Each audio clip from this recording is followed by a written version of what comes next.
Alright, I got the sound working, and okay. Well, he is the father of my child, but yeah, you're right. I do deserve better, don't I don't know what button I pressed. I pressed the wrong button. I'm gonna load online, and I got Amazon Video for sound, because I don't know. I don't know. I would just rather just record the video game. There's so many documentaries here. I don't know what documentary to choose. I'm trying to think. There was one on what's his name? Arnold. A documentary on Arnold. And oh, okay, I know. Lone Star Steve Ray Vaughan. Bill W. Jonestown, Mozart. There's Benedict, Hero Betrayal. Instead of that, I'm going to have Sinbad. It was one of the first ones that I had seen. It's called Sinbad, Where You Been? I have no idea what it is. And I have to get the sound working on this one. I don't know how this is going to work. I don't know if it will work.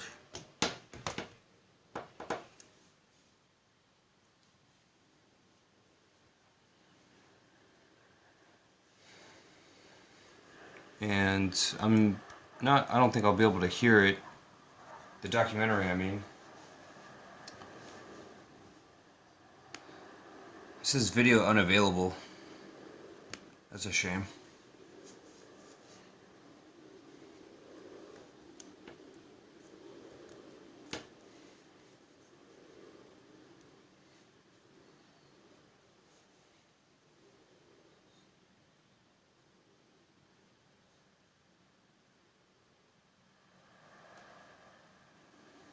The video is still not loading.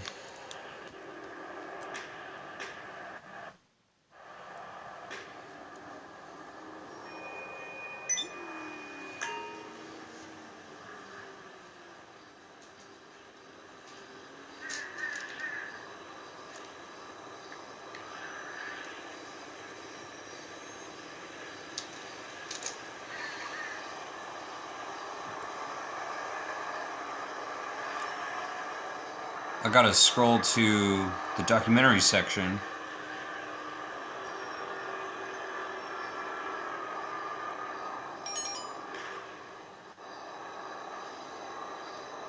Debbie got a $1,000 bounty. Historical TV. Documentary TV. It's the documentary one.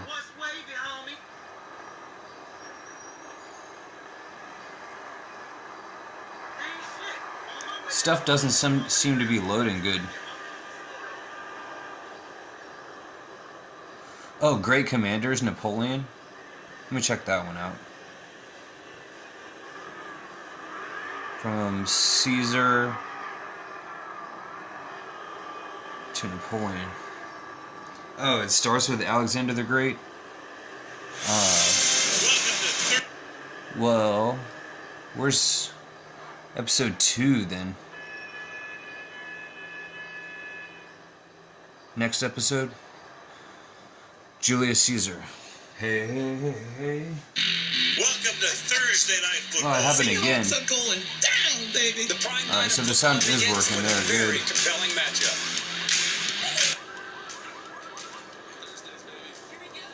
The video's still recording?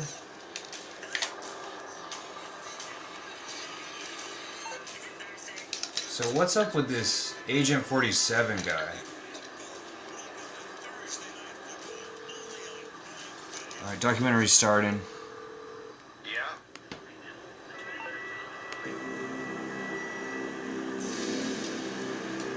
Request.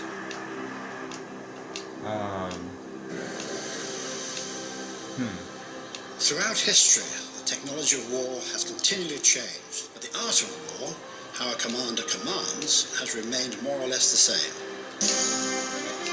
Nations have gone out of existence because of their failure to understand what war is all about, including its diplomatic, economic, and social elements. A great commander, one way or another, always seems to understand how all these forces are interrelated.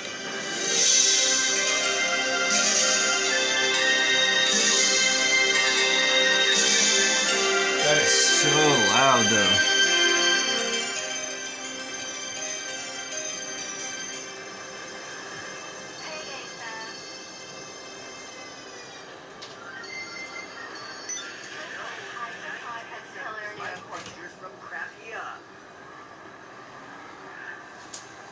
Okay. Yeah, you should totally come over and try it out. They're actually covering caddies in the kitchen department. This small Oh, town we'll was definitely once write the that site out. of the stronghold of Alesia. It was here in the year 52 BC that Julius Caesar fought a decisive battle in his campaign to conquer Gaul. Surrounded and outnumbered by two armies, Caesar successfully achieved one of the most remarkable victories in history.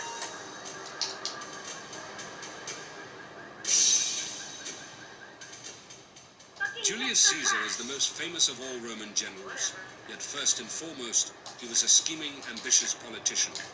He led Rome's armies only so that he could lead Rome. His conquests of Gaul and then of the Roman state itself changed the face of Western civilization.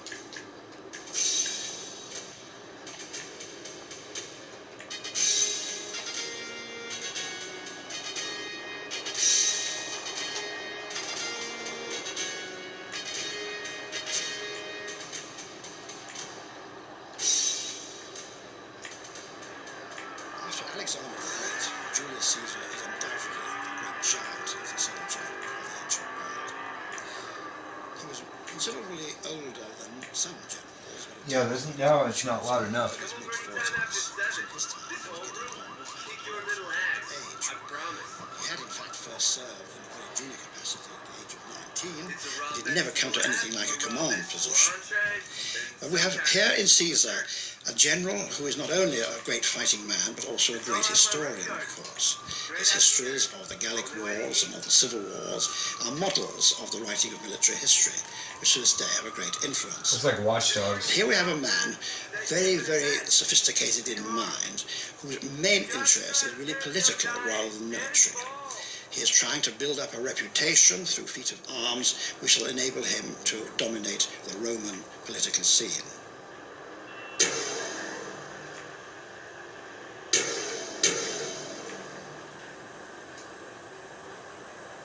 Let me guess. You're the singer in an ensemble.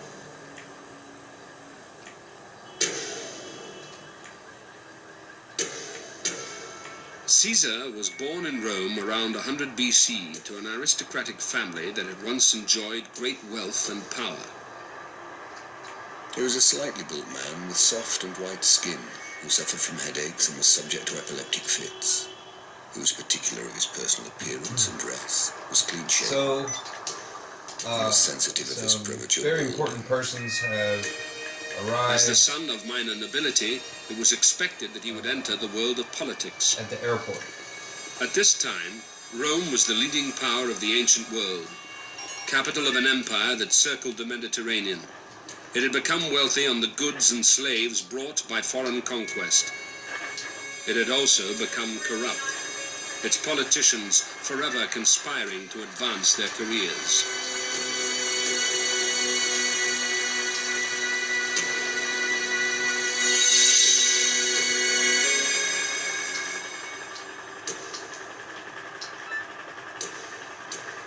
Rome developed a republican system of government with elected magistrates. These magistrates were drawn from a fairly limited number of aristocratic families. And the electorate was not completely free as we would understand it in a modern Western democracy today. What would happen is that the electorate consisted mainly of the dependents of the big noble families who formed alliances with each other to get their favoured candidates elected. So you had a system which depended on personal contacts and influence, and later on, as Rome became very, very rich from her conquests, it came to depend more and more on payment of bribes to people to get them to vote the way you wanted. Caesar unscrupulously exploited this.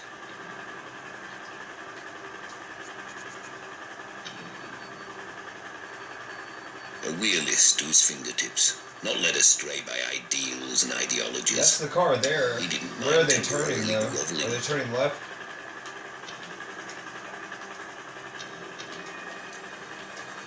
In his 20s, he worked his way up the strict political hierarchy. When he was they're headed 31, off. he was appointed They're as an headed official right. to Rome's Spanish colony. It was there that, coming upon a statue of Alexander the Great, Caesar is said to have wept with envy. She's following him way too Before close. Alexander had died, aged just 32, he had conquered most of the known world. Caesar felt that he, as yet, had achieved nothing. He returned to Rome, more determined than ever.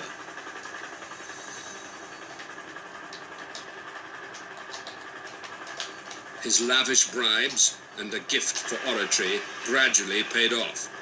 He was elected to the Senate, the heart of Rome's political body.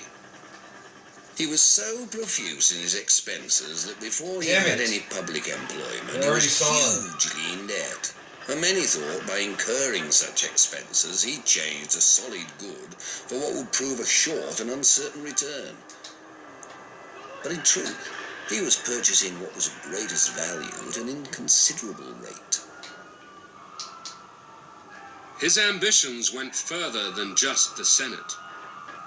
Through careful alliance with Crassus, Rome's wealthiest man, and Pompey, its leading general, he became, in 59 BC, aged 41, consul, one of Rome's 2 annual leaders.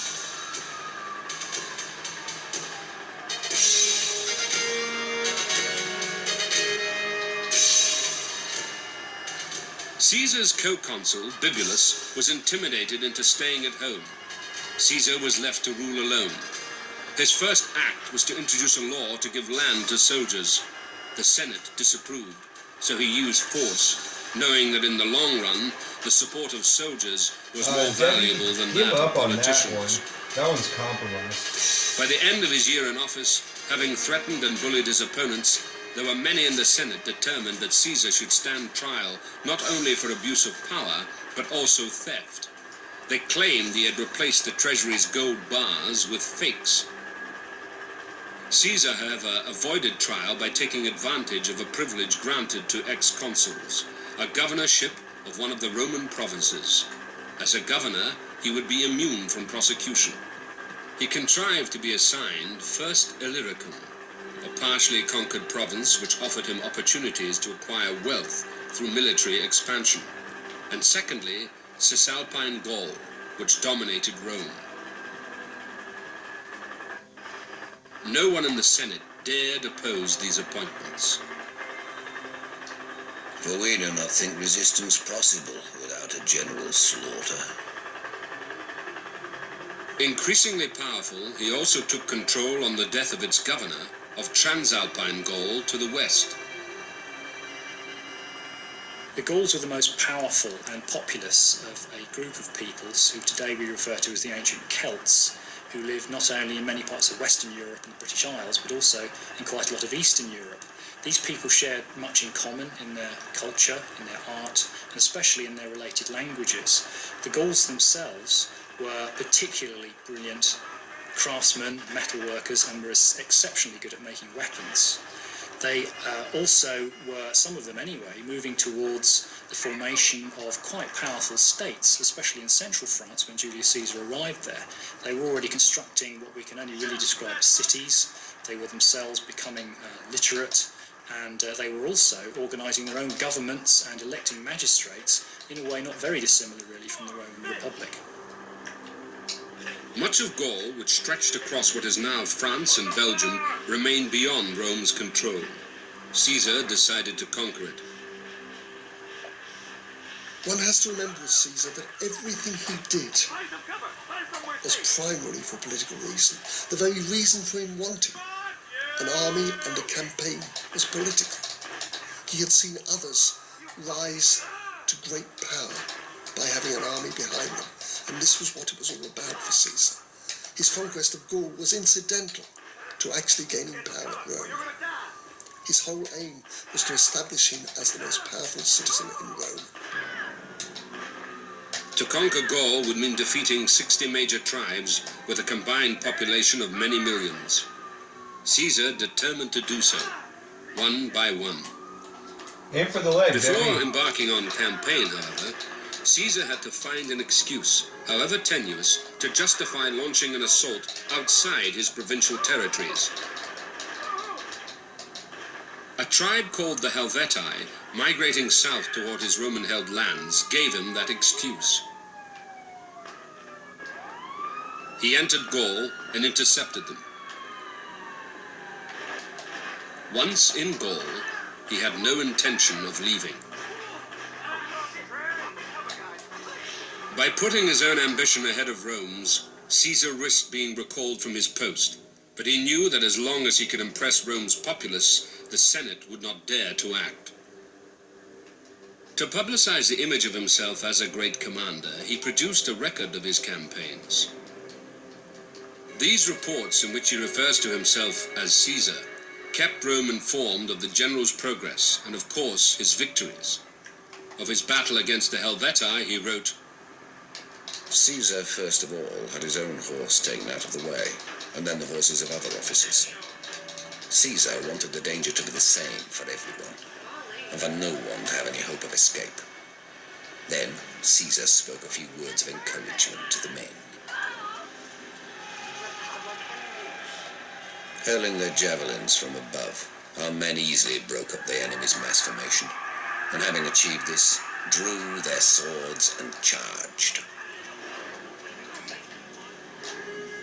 In the end, the wounds and the toil of battle were too much for the Helvetii, and they began to retire to a hill about a mile away.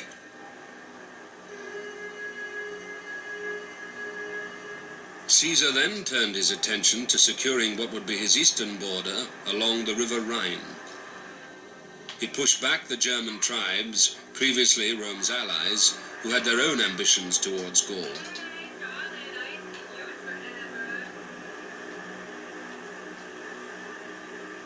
The following year, 57 BC, having dispatched subordinates to fight elsewhere in Gaul, he headed north.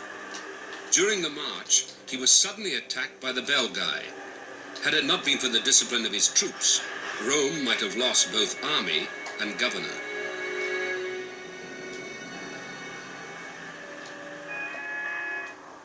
Well, Caesar always had the tremendous personality, the charisma that is necessary in any great general.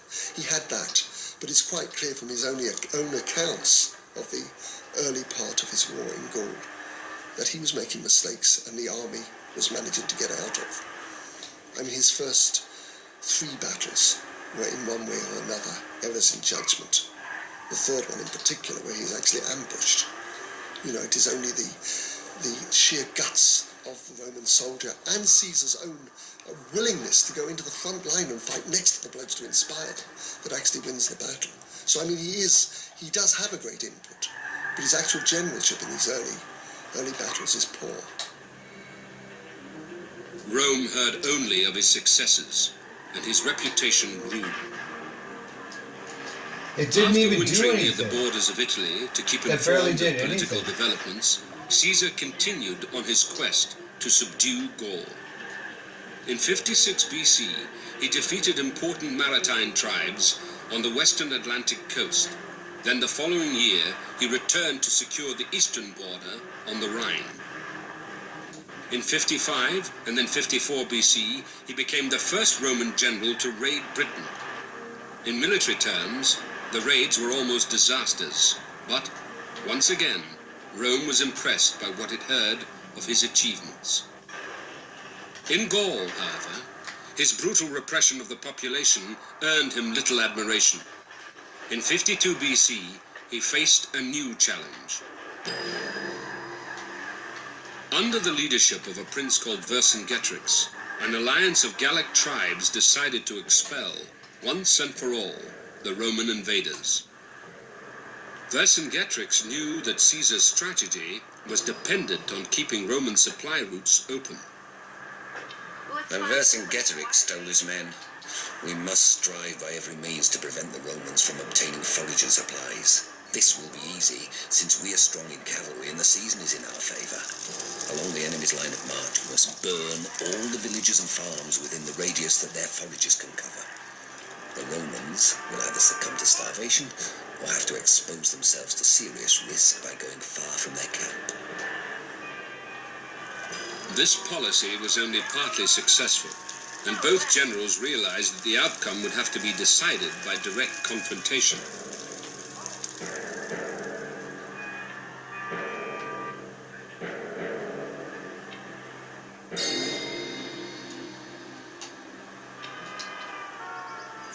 The battle that was to decide the future of Gaul was fought here, at Elyse-Saint-Ren, then known as Elysia. Caesar would be massively After outnumbered, this, you can go check out simultaneously the new houses and confronting two churches. fierce armies. Against such odds, how did he emerge victorious?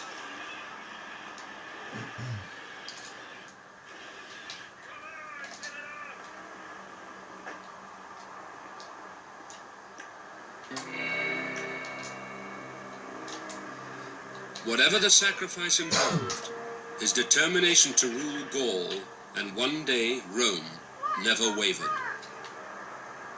He put enormous energy into all his tasks. Where Look at the others leg, would Devin. journey 50 miles a day, Caesar would travel 100. His workload amazed his gun out of his contemporaries. He simply refused to allow himself to be beaten. Caesar was a most skillful swordsman and horseman, and showed surprising powers of endurance. He always led his army, more often on foot than in the saddle, went bareheaded in the sun and the rain alike, and could travel for long distances at incredible speed, taking very little luggage. If he reached an unfordable river, he'd either swim or propel himself across on an inflated skin, Is and the car often still arrived up at his there? destination before the messengers that he'd sent ahead to announce his approach. Roman and Gallic armies fought minor engagements in preparation for the deciding battle. Caesar besieged Vercingetorix at Gergovia, but an attempt to storm the city resulted in heavy Roman losses. Then Vercingetorix and his 80,000 soldiers set up camp at the hill town of Elysia, where they felt equally safe.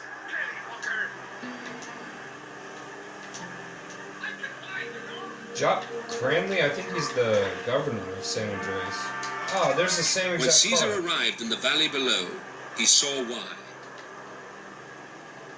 He was confronted with an invulnerable hill, a natural fortress. The sides were too steep for direct assault. It's like someone else stole her car. Caesar went ahead of his troops and rode to the top of a nearby hill. Alright, so she's headed to her new house.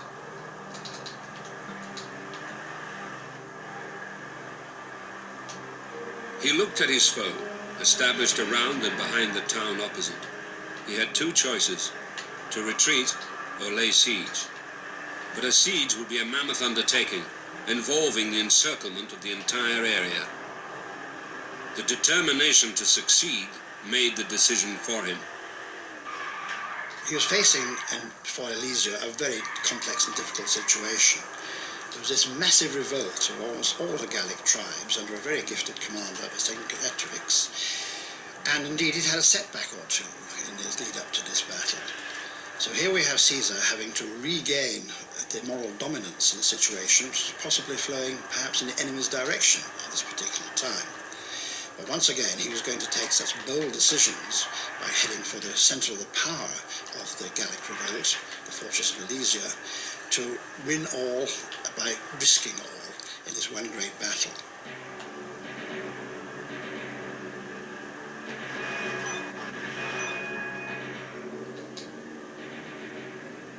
The Roman army could not always rely on its commanders. The political background of Roman generals was no guarantee of expertise in war. Well, political and military command was completely integrated because the senior military commanders were themselves also the senior politicians of the Roman state.